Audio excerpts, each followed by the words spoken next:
Hello दोस्तों, नमस्कार। एक बार फिर से स्वागत है आपका अपने लोकप्रिय YouTube channel HP TET TGT में। दोस्तों, आज हम नई वीडियो लेकर आपके सामने हाजिर हुए हैं। जैसा कि आपको पता है, हमने हिमाचल प्रदेश टेट एग्ज़ाम जो कि जून जुलाई 2021 में होना तय हुआ है, उसके लिए 1000 MCQ की नई सीरीज शुरू की है, जिसमें हम arts, non medical, medical, JBT, LT सभी के लिए 1000 टॉप MCQ डिस्कस करेंगे जो कि प्रीवियस ईयर एग्ज़ाम में आए हुए हैं टेट के। ओके, जिसमें हम सब्जेक्ट कवर करने वाले हैं वो सोशल स्टडी के history, geography, economics, political science, science में physics, chemistry, maths, Hindi, English, psychology, Himachal GK और इंडिया का जीके, ये सभी सब्जेक्ट्स वो कवर होंगे इस 1000 MCQ की सीरीज़ में।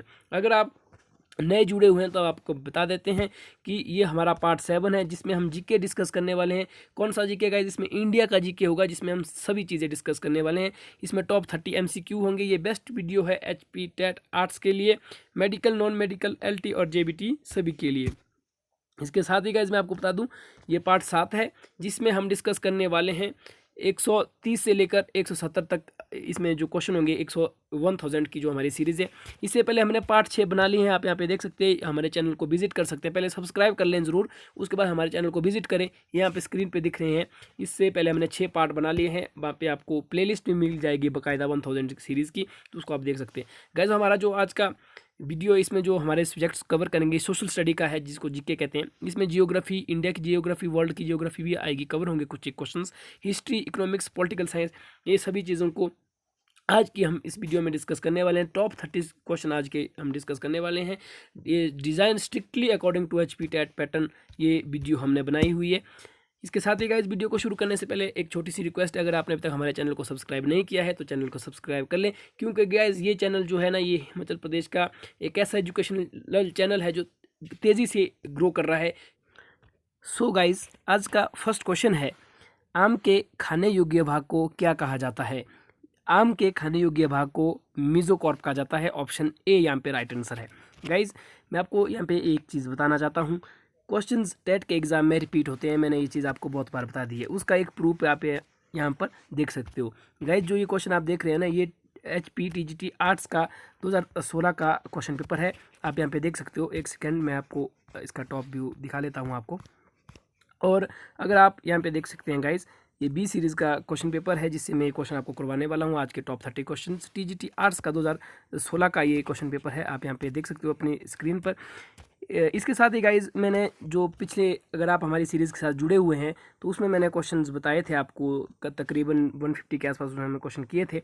वो हमने TGT आर्ट्स के 2018 के क्वेश्चन में किए थे। मतलब 2018 के जो क्वेश्चंस आए हुए थे HP टेट के, HP टेट 2018 में जो क्वेश्चंस आए थे, उन क्वेश्चंस को हमने डिस्कस किया था। और गाइज, इस वाली वीडियो में जो कि 2016 के डिस्कस करने जा रहे हैं, जैसे मैंने भी आपको बताया, इसमें भी बहुत सारे क्वेश्चन ऐसे थे जो कि 2018 में आए हुए, 2016 में। जब जब वो क्वेश्चन आएंगे, वो क्वेश्चन मैं आपको बता दूंगा।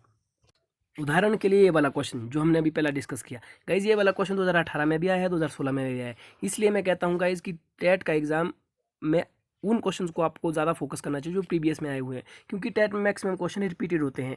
इसीलिए मेरा यहाँ पे बताने का मकसद था। आगे भी बहुत सारे क्वेश्चन इस वीडियो में आपको देखने को मिलेंगे जो रिपीट हुए हैं। तो गाइज, प्लीज़ यार, आप हमारी इस 1000 MCQ की सीरीज़ को ज़रूर वॉच करें। अगर आप इसको वॉच करते बिना पढ़े टेट का पेपर पास करना चाहते हैं तो ये सीरीज़ आपके लिए बहुत बेनिफिशियल हो जाएगी। 150 में से तो कम 70 क्वेश्चन ऐसे होंगे, अगर आप इस पूरी 1000 सीरीज़ को डिस्कस मतलब वॉच करते हैं, जिनको आप इजीली क्लियर करेंगे, और वो क्वेश्चन आएंगे ही आएंगे एग्ज़ाम में। ओके, तो खैर बढ़ते हैं आगे। नेक्स्ट क्वेश्चन है, गांधी जी को वन मैन बाउंड्री फोर्स कहकर किसने संबोधित किया था? बड़ा इंपॉर्टेंट क्वेश्चन है। महात्मा गांधी एक ऐसा नाम है, एक ऐसा ग्रेट पर्सनैलिटी थे, आप जानते हैं महात्मा गांधी। इनकी जीवनी आपको पता होना चाहिए। आज चाहे आप किसी भी सब्जेक्ट से संबंध रखते हैं, arts, science, non medical, medical, JBT या किसी भी तरह का आपका एग्ज़ाम हो, महात्मा गांधी से रिलेटेड आपको पता होना चाहिए, खास तौर पे अगर आप TGT आर्ट्स की तैयारी कर रहे हैं। क्योंकि गाइस, इनसे जो है 5 से 6 क्वेश्चन बनते ही है अगर आप आर्ट्स के स्टूडेंट हैं। अगर आप अदर स्ट्रीम के स्टूडेंट हैं तब 1 से 2 क्वेश्चन इनसे ऊपर बनता है। यहाँ पे पूछा गया है कि गांधी जी को वन मैन बाउंड्री फोर्स किसने संबोधित किया था? तो जो माउंट बेटन है, इंडिया के गवर्नर जनरल, उनने महात्मा गांधी को वन मैन बाउंड्री फोर्स कहा था। ये आपको याद रखना है। नेक्स्ट क्वेश्चन है, मेक इन इंडिया का लोगो क्या है? गाइज, जो मेक इन इंडिया और डिजिटल इंडिया जैसे प्रोग्राम इंडिया में करंट सिचुएशन में ऑपरेट हो रहे हैं, सबसे पहले तो मेक इन इंडिया जो है 2014 में इसका लॉन्च किया गया, ये प्रोग्राम, ये इनिशिएटिव लॉन्च किया गया था सेंट्रल गवर्नमेंट के द्वारा थ्रू आउट द इंडिया, कि किस तरह से हमने इंडस्ट्रियल को मैन्युफैक्चर और ज़्यादा उसको मतलब इंडस्ट्रियल रेवोल्यूशन लाने के लिए बेसिकली इसको शुरू किया गया था, डिजिटलाइजेशन। इसको शुरू किया गया। जो क्वेश्चन बनता है कि मेक इन इंडिया, जैसे यहाँ पे पूछा कि लोगो क्या क्या इसको सिंबल है, तो इसका राइट आंसर है ऑप्शन नंबर ए, शेर जो इसका लोगो है। और अगर पूछे कब शुरू किया गया मेक इन इंडिया, तो 2014 में इसको शुरू किया गया था। इसी के साथ मैं आपको बता दूं, जो जीएसटी है, जीएसटी टीजीटी के कमीशन में पूछा गया, तो अगर जीएसटी का पूछा तो जीएसटी का 1 जुलाई 2016 को शुरू की गई थी GST, goods and service tax. तो उसी तरह से ये जो कुछ एक प्रोग्राम जो लॉन्च किए गए थे रिसेंटली गाइज, जो रिसेंटली किए खासकर जैसे make in India, digital India, GST, इस तरह से, और उनको आपकी डेट्स याद होनी चाहिए जब वो लॉन्च किए गए थे या लागू किए गए थे। ओके, नेक्स्ट क्वेश्चन है, भाई दो ना पाई निम्न में से किस आंदोलन का विस्तार था? तो गाइज यहाँ पे देखो, ये क्वेश्चन भी अगर आप हमारी सीरीज़ के साथ जुड़े हुए हैं तो आपको पता होगा, ये क्वेश्चन हमने डिस्कस किया था पूरी ब्रीफ एक्सप्लेनेशन के साथ। तो बहरहाल अब आप ऐसा ना समझे कि हम इस सीरीज़ में बार बार क्वेश्चन को रिपीट क्यों कर रहे हैं, जैसे ये भी किया था, उस सेम क्वेश्चन पिछले मतलब किसी वीडियो में भी डिस्कस किया था किसी पार्ट में। तो गाइज़ इसमें हमारी कोई गलती नहीं, क्योंकि हम जो है प्रॉपर एक क्वेश्चन पेपर उठाते हैं, जैसे कोई किसी भी ईयर का क्वेश्चन पेपर उठाते हैं, उसको एनालाइज करते हैं, उसको स्टडी करते हैं और उसके बाद आपके लिए प्रस्तुत करते हैं। अब मैं आपको पहले बताया कि इस पर बोर्ड वाले ही रिपीटेड क्वेश्चन डालते हैं, तो फिर आप समझ रही है ना मैं क्या कहना चाहता हूँ। तो जो रिपीटेड क्वेश्चन है हम जानबूझ के नहीं डालते हैं, बल्कि ये ऑलरेडी क्वेश्चन में गिवन होते हैं। तो इसका राइट आंसर तो आपको पता ही है कि सवर्ण अवज्ञा आंदोलन जो है, ये इसका राइट आंसर है। और जो सवर्ण अवज्ञा आंदोलन था, ये 1930 में चलाया गया था। ओके, ये क्वेश्चन पे हमने मतलब इसका विस्तार था भाई दो ना पाई। बाकी ब्रीफ एक्सप्लेनेशन मैंने किसी पार्ट में दी है, मुझे प्रॉपर याद नहीं है और कौन सा वो पार्ट है। नेक्स्ट क्वेश्चन है, विश्व जनसंख्या दिवस कब मनाया जाता है? World population day. बड़ा ही इंपॉर्टेंट और महत्वपूर्ण क्वेश्चन है ये। इसका जो राइट आंसर है वो है गाइज 11 जुलाई। 11 जुलाई को वर्ल्ड पॉपुलेशन डे सेलिब्रेट किया जाता है पूरी विश्व में। ओके, नेक्स्ट क्वेश्चन है, कांगड़ा शैली का मुख्य विषय क्या था? थोड़ी पीडीएफ क्लियर नहीं है, उसके लिए मैं माफ़ी चाहूँगा गाइज, थोड़ा मैं जूम कर लेता हूँ। बहरहाल मैं पढ़ के आपको सुनाता हूँ। कांगड़ा शैली का मुख्य विषय क्या था, आपको ये बताना है। जो इसका राइट आंसर है गाइज वो हो जाएगा option number C, Shri Krishna एवं राधा। जो कृष्ण लीला है, आप जानते हैं कि भगवान श्री कृष्ण और जो राधा माता है, आप जानते हैं कि हिंदू धर्म में काफ़ी महत्व है। तो जो श्री कृष्ण और राधा है, इनकी जो प्रेम प्रसंग है उसको इंक्लूड किया गया था कांगड़ा शैली में। तो कांगड़ा शैली का जो मुख्य विषय था, मेजर सब्जेक्ट था, वो था लव। लव किसका? लॉर्ड कृष्णा एंड राधा का। तो इसका जो मुख्य विषय था वो यही था कांगड़ा शैली का। इसके साथ ही मैं बता दूं गाइस, कांगड़ा शैली में एक आती है गुलेर शैली। बड़ा ही इंपॉर्टेंट क्वेश्चन है सभी के लिए, क्योंकि HPGK में पूछा गया। ये आपसे पूछा जाएगा कि हिमाचल प्रदेश की सबसे पुरानी शैली कौन सी है? ओल्डेस्ट शैली, मतलब सबसे प्राचीनतम शैली हिमाचल प्रदेश की कौन सी है? तो आपको याद रखना है गुलेर शैली, जो कि कांगड़ा जिले में से संबंध रखती है। तो गुलेर शैली एक ऐसी शैली है जो हिमाचल प्रदेश की सबसे पुरानी शैली है। एक बार मैं फिर से बता देता हूँ, गुलेर शैली हिमाचल प्रदेश की सबसे पुरानी शैली है। और कांगड़ा के राजा जो है, जो उस टाइम त्रिगर्त के राजा संसार चंद ने इस शैली का विकास किया था। किस शैली का? गुलेर शैली का, जो संबंध किससे रखती थी? कांगड़ा शैली से। बहरहाल आपको यहाँ पे याद रखना कि श्री कृष्ण और राधा का जो लव है, जो पूरे वर्ल्ड में, पूरे यूनिवर्स में जाना जाता है, वो जो संबंध रखता है कांगड़ा शैली से। ओके, नेक्स्ट है गाइस कि चेचक के लिए वैक्सीन का आविष्कार किसने किया था?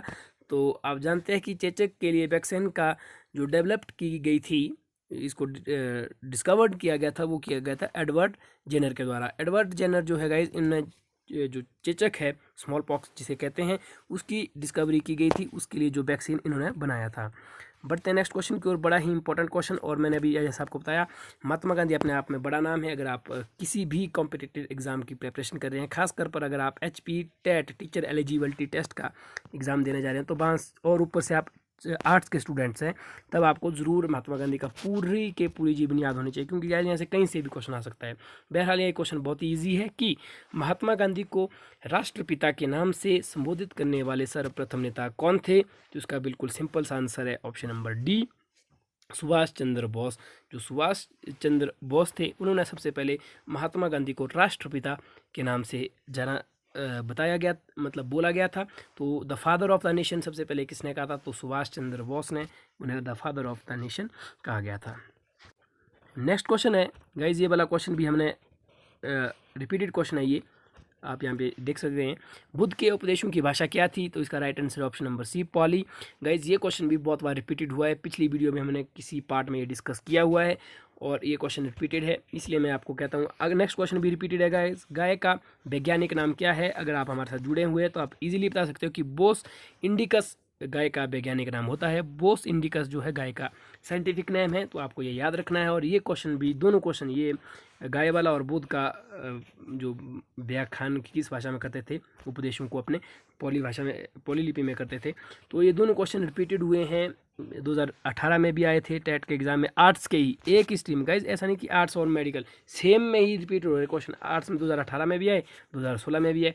इस सीरीज़ में आगे हम 2019 और 2020, 2017 सभी सीरीज़ मतलब ईयर के क्वेश्चन को डिस्कस करेंगे। तो आप खुद ही आइडिया लगा सकते हैं कि बहुत सारे क्वेश्चन ऐसे होंगे जो रिपीटेड होंगे। इसलिए मैं बार बार कहता हूँ गाइज कि यार ये वीडियो और ये जो सीरीज़ है 1000 MCQ की, ये आपके लिए बहुत इंपॉर्टेंट होने जा रही है, क्योंकि यहीं से ही आपको क्वेश्चन आएंगे इस वाले टेट के एग्ज़ाम में भी।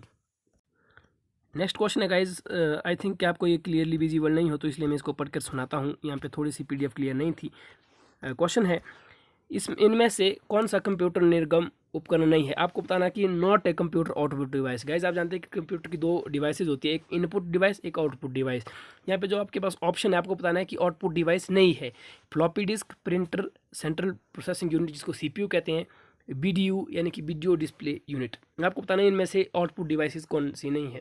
गाइज अगर आपको पता नहीं है ना, तो मैं आपको बता दूँ, जो डिवाइसेज ऐसे होते हैं जो मतलब इन्फॉर्मेशन को प्रिंट करे, पब्लिश करे, दर्शाती है, जैसे स्क्रीन हो गई, किसी भी कंप्यूटर स्क्रीन या फ़ोन की स्क्रीन, कोई भी स्क्रीन होगी, वो क्या करती है, किसी भी चीज़ को, किसी भी इन्फॉर्मेशन को, डाटा को क्या करती है, पब्लिश करती है, दिखाती है। तो वो सारी चीज़ें आउटपुट होती है। इनपुट डिवाइस वो डिवाइस होती है जो प्रोग्रामिंग के लिए काम में की जाती है कंप्यूटर में। तो यहाँ पे देखेंगे फ्लॉपी डिस्क, जो फ्लॉपी डिस्क है ये क्या है, ये एक आउटपुट डिवाइस है, क्योंकि इसमें डाटा को स्टोर किया जाता है। इसको डाटा को स्टोर करने से इसमें काम चलता है। जबकि प्रिंटर तो अपने आप में आउटपुट डिवाइस है, क्योंकि प्रिंट, जैसे मैंने भी बताया, पब्लिश करता है डाटा को। वीडियो मतलब वीडियो डिस्प्ले यूनिट, ये भी आउटपुट डिवाइस है। जबकि CPU, गाइस जो CPU है, याद रखना आपको, CPU जो है ये क्या है, ये इनपुट डिवाइस है। मतलब ये कंप्यूटर का, इसको ब्रेन ऑफ कंप्यूटर कहते हैं, मतलब कंप्यूटर का दिमाग कहते हैं सेंट्रल प्रोसेसिंग यूनिट को, क्योंकि गाइज ये इनपुट डिवाइस के रूप में काम करता है। ये इन्फॉर्मेशन को प्रोसेस करता है तो मतलब इनसाइड द कंप्यूटर करेगा ना, तो इसलिए आउटपुट डिवाइस नहीं है। बहरहाल आपको याद रखना है कि इनपुट डिवाइस और आउटपुट डिवाइसेस कौन सी होती है। ज़्यादा से ज़्यादा 10 से लेकर 15 डिवाइसें होंगी जो आपको याद रखनी है, क्योंकि कई बार टेट के एग्जाम में पूछा जा सकता है। नेक्स्ट क्वेश्चन है, मनरेगा योजना भारत में कब शुरू की गई थी? गाइस बहुत ही इंपॉर्टेंट क्वेश्चन है, और इसका जो राइट आंसर है वो है ऑप्शन नंबर B, 2 अक्टूबर 2005। गाइज मनरेगा को 2005 में लागू किया गया था, याद रखना है। अगर आपको ये डेट याद न रहे, 2 अक्टूबर, तो याद रखना है कि जो महात्मा गांधी की जो बर्थ है वो 2 अक्टूबर को हुआ था, तो इसलिए उनके जन्म दिवस पर जो मनरेगा की स्कीम को लॉन्च किया गया था। तो 2 अक्टूबर, और ईयर कौन सी थी? 2005 थी। गाइज वर्तमान समय में मनरेगा ना होकर इसको क्या नाम दिया गया है? नरेगा। ओके, इस तरह से जो पहले मनरेगा था, क्योंकि महात्मा गांधी के नाम पे ये लॉन्च किया गया था, चूंकि वर्तमान समय में इसको नरेगा कहा जाता है, तो यह भी आपको याद रखना है। बढ़ते हैं नेक्स्ट क्वेश्चन की ओर। जो क्वेश्चन है, मोहना किस जिले का लोकगीत है? तो ये क्वेश्चन भी बड़ा इंपॉर्टेंट है, और इसका जो राइट आंसर है वो है option number B, Himachal Pradesh का बिलासपुर जिला जो है मोहना इसका लोकगीत है। मतलब बिलासपुर जिले का लोकगीत मोहना है, मोहना। ओके, बढ़ते हैं नेक्स्ट क्वेश्चन की ओर। किस मुगल शासक को जिंदा पीर कहा गया? तो गाइस जिंदा पीर कहा गया है औरंगजेब को। तो ये आपको याद रखना है, ऑप्शन नंबर D यहाँ पे राइट आंसर हो जाएगा। औरंगजेब को एक ऐसे मुगल शासक थे, मतलब मुगल एम्पायर थे, जिन्हें जिंदा पीर कहा जाता है। तो ये आपको याद रखना है। बढ़ते हैं नेक्स्ट क्वेश्चन की ओर, और इम्पोर्टेंट क्वेश्चन है गाइस, इसको बिल्कुल ढंग से समझिएगा। बहुत बार क्वेश्चन रिपीटेड हुआ है, अलग अलग तरीके से पूछा जाता है। आपसे यहाँ पूछा गया है कि कौन सी विश्व की सर्वाधिक गहरी झील है? गहरी झील, सबसे बड़ी झील, सबसे लंबी नदी, विश्व की बात कर रहा हूँ मैं। ये आपको पता होना चाहिए। खारे पानी की सबसे बड़ी झील, ये चीज़ें 4-5 क्वेश्चन है, जहाँ से एक ना एक क्वेश्चन तो ज़रूर आता है आर्ट्स के एग्जाम में। इस तरह की एक झील, शायद गहरी तो नहीं, लेकिन सबसे बड़ी झील पूछा गया था 2018 वाले क्वेश्चन पेपर में, जो हमने अपनी सीरीज में डिस्कस किया था।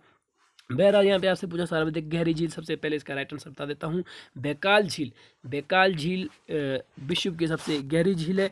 इसके अलावा विश्व की सबसे बड़ी झील अगर पूछे तो कैप्सियन सागर है गाइज, इसको याद रखें क्योंकि बहुत सारों को पता भी होगा, अगर किसी को पता नहीं तो मैं बता दूँ, विश्व की सबसे बड़ी झील जो है, सबसे बड़ी लार्जेस्ट लेक जो है या बिगेस्ट लेक जिसे कह सकते हैं, वो है कैप्सियन सागर।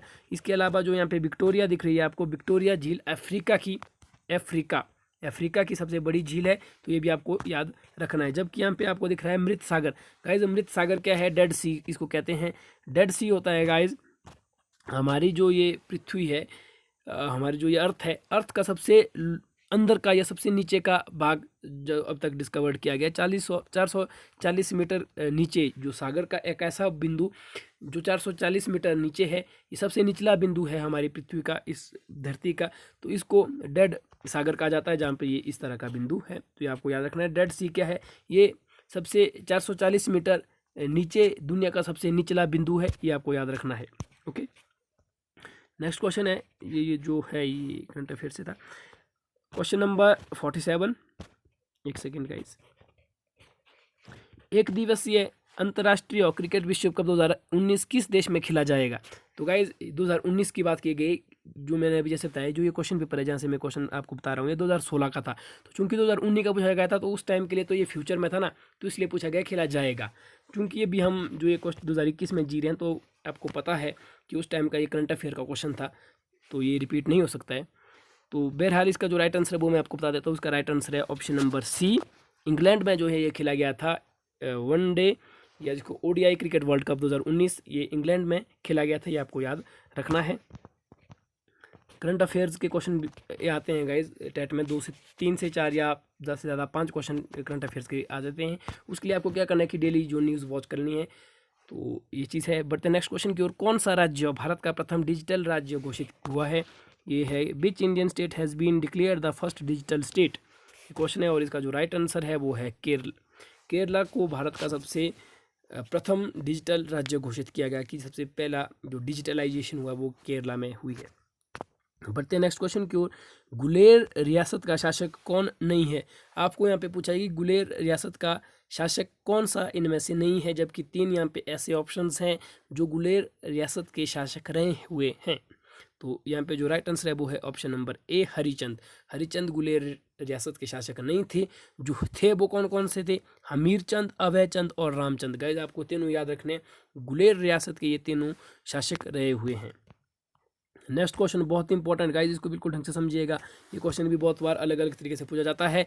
क्यों पूछा जाता है वो मैं आपको भी बताने वाला हूँ। क्योंकि आर्टिकल 21A 21A किससे संबंध रखता है? शिक्षा से। सबसे पहले इसका राइट आंसर हो गया ऑप्शन नंबर सी। क्वेश्चन पूछा गया था कि भारत में संविधान का अनुच्छेद 21A संबंध किससे रखता है? तो एजुकेशन से। भारत का जो आप जानते हैं कि मौलिक अधिकार जो फंडामेंटल राइट्स है 14 से लेकर 35 तक है, उसमें शिक्षा जो है एक इम्पॉर्टेंट आर्टिकल है। इसको जो है गाइस ये मतलब जब संविधान बना था उस टाइम इसको इंक्लूड नहीं किया गया था। इसको 2002 में, शिक्षा को 2002 में 66वें संविधान संशोधन के द्वारा, गाइस एक एक चीज़ यहाँ पे इंपॉर्टेंट है, ढंग से समझिएगा। शिक्षा को 2002 में, वर्ष 2002 में 66वें संशोधन के द्वारा, संविधान संशोधन के द्वारा, जिसको कॉन्स्टिट्यूशन अमेंडमेंट कहते हैं, 66वें संशोधन के द्वारा आर्टिकल 21 में जोड़ा गया। आर्टिकल 21A कब जोड़ा गया? 2002 में। कौन सा आर्टिकल में जोड़ा गया? 21 में जोड़ा गया। उसके बाद 21 जो अनुच्छेद है वो बन गया 21A। और कौन सा संवैधानिक संशोधन हुआ था? तो 86वां हुआ था। तो गाइस याद रखना है, शिक्षा को कब जोड़ा गया मौलिक अधिकार में? तो इसको जोड़ा गया 2002 में। ओके, कौन सा जो नंबर का संवैधानिक संशोधन हुआ था, कॉन्स्टिट्यूशन अमेंडमेंट, तो वो हुआ था 86वां। कौन से ईयर में? 2002 में। तो ये आपको याद रखना है। इसके अलावा समानता का अधिकार आप देखते हैं कि समानता भी एक मौलिक अधिकार है। इसकी व्याख्या जो है आर्टिकल 14 से 18 तक हुई है, ये आपको याद रखना है। स्वतंत्रता की बात करें तो स्वतंत्रता की जो है 19 से 22 अनुच्छेद तक इसकी बात की गई है। जबकि यहाँ पे धर्म है, धर्म की जो व्याख्या की गई है गाइज वो 25 से लेकर 28 तक की गई है। ओके, तो बढ़ते हैं नेक्स्ट क्वेश्चन की ओर। आई होप कि आप सीरीज एंजॉय कर रहे हैं। नेक्स्ट क्वेश्चन है, पंचायती राज को सबसे पहले किस राज्य ने शुरू किया? तो इसका जो राइट आंसर है वो है ऑप्शन नंबर बी। राजस्थान एक ऐसा राज्य है जिसने सबसे पहले पंचायती राज को शुरू किया। बस बढ़ते हैं नेक्स्ट क्वेश्चन की ओर। बड़ा ही इजी क्वेश्चन है, भूतल का कितना प्रतिशत भाग जल से ढका हुआ है, मतलब कि अर्थ के सरफेस में कितने प्रतिशत में पानी पाया जाता है। तो गाइस यहाँ पे जो ऑप्शंस है ना वो आपको जानबूझ के इतने मतलब कॉम्प्लिकेटेड दिए गए थे। गाइस आपको क्या करना है कि आपको पता है कि जहाँ पे भी 70 आया या 75 में कोई भी आप टिक कर सकते हो, जबकि यहाँ पे आप देखें यहाँ पे 71, 70, 69, 72 इस तरह के क्लोज ऑप्शंस थे। तो यहाँ पे जो इसका राइट आंसर हो जाना था वो सीधा ही हो जाना था 70 वाला, क्योंकि लगभग 2 है 70 इसका अप्रॉक्स आंसर होता है। चूँकि ज़्यादातर क्वेश्चन में इस तरह इतना डीप नहीं पूछता है, अगर होता तो आपको ये 70 वाला इसका राइट आंसर देना था, क्योंकि आप जानते हैं कि 70% भाग जो है वो पानी से भरा हुआ है पृथ्वी में, जो हमारी अर्थ का सरफेस है। ओके, नेक्स्ट क्वेश्चन है, कोल डैम जल विद्युत परियोजना में डैश मेगावाट बिजली उत्पादन करने की क्षमता है। तो आपको बताना है, और इसका जो राइट आंसर है वो है ऑप्शन नंबर ए 800 मेगावाट। जो कोल डैम है गाइस, आपको सबसे पहले मैं बता दूं, कोल डैम हिमाचल प्रदेश का एक बहुत ही महत्वपूर्ण विद्युत परियोजना है, जहाँ से विद्युत को प्रोड्यूस किया जाता है, लाइट को प्रोड्यूस किया जाता है। और इसमें हिमाचल के साथ साथ और जो यूपी है, इस तरह के 1-2 और स्टेट का भी योगदान है, मतलब मिलजुल कर इसमें खर्च किया जा रहा है। इसे जो 800 मेगावाट की पावर को जनरेट किया जाता है, प्रोड्यूस किया जाता है। और आपको ये याद रखना है कि किस जिले में है, तो ये आपको बताना है। कोल डैम जो है वो बिलासपुर जिले में है, ये आपको बिल्कुल लर्न कर लेना है गाइज। ये इस तरह से आ सकता है कि कोल डैम जल विद्युत परियोजना हिमाचल प्रदेश के किस जिले में है, तो बिलासपुर में। और कौन सी नदी में है, तो गाइज नदी भी इंपॉर्टेंट है गाइज, सतलुज और बिलासपुर दोनों को याद रखना है कोल डैम के लिए। कोल डैम सतलुज नदी पर है, कौन से जिले में है, तो बिलासपुर में है। ओके, नेक्स्ट क्वेश्चन है, मानसून संबंधित है। जो मानसून है guys, it is related to, किससे रिलेटेड होती है मानसून, तो ये इसका राइट आंसर है option number B seasonal winds. जो मौसमी हवाएं होती हैं गाइज उसको मानसून कहते हैं, तो ये आपको याद रखना है। नेक्स्ट क्वेश्चन है, भारत में महाविपत्ता प्रबंध राष्ट्रीय संस्थान कहाँ स्थित है। National institute of disaster management is located at. तो जो गाइज डिजास्टर मैनेजमेंट है, जो आपदा प्रबंधन संस्थान है, वो कहाँ पे है, ऑप्शन नंबर ए इसका राइट आंसर है विक्रम नगर न्यू दिल्ली। तो नई दिल्ली में है, कौन सी जगह पे, तो विक्रम नगर में है, ये आपको याद रखना है। नेक्स्ट क्वेश्चन भी बड़ा इजी है और इम्पोर्टेंट है, भारत की लंबी अंतर्राष्ट्रीय सीमा किस देश के साथ लगती है गाइज। भारत, आपको पता है कि बहुत सारे पड़ोसी देश है जिसके साथ बाउंड्री शेयर करता है। सबसे लंबी अंतर्राष्ट्रीय सीमा किसके साथ शेयर करता है, तो बांग्लादेश। ये क्वेश्चन भी रिपीटेड है गाइज, हमने अपने प्रीवियस ईयर जो हमारी प्रीवियस पार्ट थे इस सीरीज़ के, उसमें हमने ये क्वेश्चन डिस्कस ऑलरेडी किया है। जो बांग्लादेश है, इंडिया सबसे लंबी बाउंड्री किसके साथ शेयर करता है, तो वो बांग्लादेश के साथ करता है, तो यह आपको याद रखना है। और कितने किलोमीटर, ये भी मैंने आपको बताया था, तो लगभग 4000 किलोमीटर। अगर एग्जैक्ट आपको बताया गया है तो आपको एग्जैक्ट बताना है 4096 किलोमीटर। अगर आपको याद नहीं रखना है तो अप्रॉक्स आपको याद रखना है कि 4000 किलोमीटर बाउंड्री शेयर करता है इंडिया बांग्लादेश के साथ। ओके, नेक्स्ट क्वेश्चन है गाइस, बड़ा ही इंपॉर्टेंट और ट्रिकी क्वेश्चन है, डैश गंगा की सहायक नदी नहीं है। तो गाइस सहायक नदी होती है जो नदी किसी बड़ी नदी में मिल जाती है, जैसे यहाँ पे यमुना, केन और सोन, ये तीनों नदियां जो है गंगा नदी में मिलती है, इसलिए ये तीनों जो है गंगा की सहायक नदियां है। जबकि यहाँ पे ऑप्शन में आपको दिख रहे हैं सतलुज एक ऐसी नदी है जो गंगा की सहायक नदी नहीं है। तो फिर किसकी सहायक नदी है, तो गाइस सतलुज जो है ये सिंधु नदी की सहायक नदी है, ये आपको याद रखना है। देखो गाइस क्या है कि इंडिया का मैप जो आप देखेंगे, बहरहाल अभी मेरे पास मैप अवेलेबल नहीं है, तो क्या है कि जैसे इंडिया का मैप जैसे यहाँ पे है, ओके, तो उसमें 2 चीज़ें होती है, एक होती है गंगा रिवर सिस्टम, एक है इन सिंधु नदी तंत्र और गंगा नदी तंत्र। जो गए सिंधु नदी है, चिनाब नदी है और सतलुज नदी है, ये ऐसी नदियां हैं जो सिंधु नदी के अंदर फॉल करती है। ओके, इस तरह से जाती है पाकिस्तान की ओर और पाकिस्तान में मिल जाती है सॉरी गाइस। जबकि जो सतलुज है, माफ़ कीजिएगा, सतलुज, यमुना है, ब्रह्मपुत्र है, गंगा है, ये सभी जो नदियां हैं ये बे ऑफ बंगाल की तरफ बहती है और अंततः ये जो है गंगा में मिलकर बे ऑफ बंगाल में गिरती है। जो बंगाल की खाड़ी है वहाँ पे ये सागर में मिल जाती है। तो ये 2 तंत्र है गाइस, ये वाला जो तंत्र है इस तरफ से पाकिस्तान की साइड ये सिंधु नदी तंत्र है, जबकि इस तरफ बांग्लादेश की साइड जो कौन सा है वो गंगा नदी तंत्र है। जबकि आपको सिंपल पूछना है कि गंगा की सहायक नदी है या सिंधु या चिनाब की सहायक नदी, तो आपको वहाँ से आइडिया लगाना है कि कौन सी नदी किस तरफ, कौन सी डायरेक्शन की तरफ फ्लो करती है या बहती है। नेक्स्ट क्वेश्चन है, लक्षद्वीप की राजधानी है। तो गाइज लक्षद्वीप की जो राजधानी है वो ऑप्शन नंबर सी कावरती। गाइज ये क्वेश्चन भी हमने पिछली अपने पार्ट्स में डिस्कस किया था, मैंने आपको बताया था कि जो इंडिया के 28 स्टेट है जबकि इसके अलावा जो 9 यूनियन टेरिटरी है उनके बारे में भी आपको पता होना चाहिए। जो केंद्र शासित प्रदेश है अक्सर वहाँ पे कन्फ्यूज़न बना रहता है, वो चीज़ें आपको याद होनी चाहिए कि जो भी केंद्र शासित प्रदेश है उसकी राजधानी कहाँ पे है, वो आपको याद रखना होगा। इसके अलावा जो 7 सिस्टर ऑफ इंडिया है, जो भारत की 7 बहनें हैं, 7 सिस्टर ऑफ इंडिया जो इस तरफ है, इस साइड में इंडिया के मैप में, उनका भी आपको पता होना चाहिए, क्योंकि ये कन्फ्यूजन चीज़ें हैं। सिंपल नहीं पूछा जाएगा आपको, जैसे आपसे पूछा जाएगा हिमाचल प्रदेश की राजधानी कहाँ है, शिमला, या पंजाब की राजधानी कहाँ है तो चंडीगढ़। ये सिंपल नहीं पूछेगा ना आपसे पूछा जाएगा कॉम्प्लिकेटेड कहाँ होगी, यूनियन टेरिटरी में से आपसे पूछा जाएगा, ओके। या 7 सिस्टर्स ऑफ इंडिया जो है भारत की 7 बहनें ईस्ट साइड में जो है उनसे पूछा जाएगा, ओके, जैसे मेघालय एक्सेट्रा। बढ़ते हैं नेक्स्ट क्वेश्चन की ओर। वियतनाम की राजधानी कौन सी है, तो ये भी पूछ जाते हैं कि इंटरनेशनल कोई कंट्री देगा उसमें से आपको बताना है। तो इसके लिए क्या क्या ऐसा तो नहीं कर सकता है कि सारे पूरे देश उनकी राजधानी रटने लग जाओ आप क्या करेंगे, इंपॉर्टेंट जो नेशंस है उनकी राजधानी को आप लर्न कर सकते हो।